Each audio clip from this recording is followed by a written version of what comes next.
Pinadadagdagan na ng ilang paaralan dito sa Metro Manila ang mga nakadeploy na pulis sa paligid ng mga eskwelahan. Kasunod pa rin ito ng sunod-sunod na insidente ng pamamaslang habang nasa eskwela ang mga bata. Para po sa iba pang detalye, live mula sa Pasay may express report si JC Cosico. JC, ano ba ang ginagawa ng mga eskwelahan para mas paigtingin pa ang seguridad?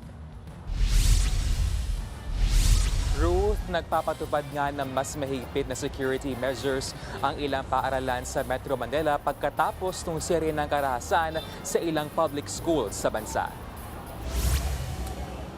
Pila ang mga estudyante sa Batasan Hills National High School sa Quezon City. Isa-isang iniinspeksyon ang mga estudyante gamit ang metal detector.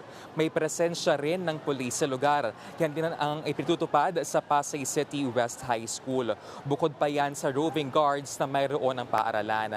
May higit 7,000 students rito mula grade 7 hanggang 12. Nag-request na rin ang pamunuan ng paaralan sa Pasay PNP ng additional police presence para mapanatili ang seguridad.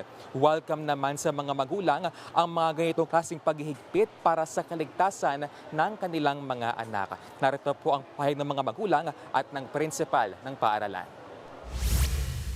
Bilang isang magulang, syempre mag-aalala ako, paano kung mangyari din dyan sa eskwela namin na pinapasukan ng anak ko. Sana nga po ituloy-tuloy nila para baka mamaya isang 1 week lang wala na. Sana po everyday. Kinakabahan po syempre. Pwede po mangyari yun kung hindi sila mag-i-inspect araw-araw. We would like to ensure that while they are inside the school premises, they are also protected and they are secured with their safety and security measures that we are adopting.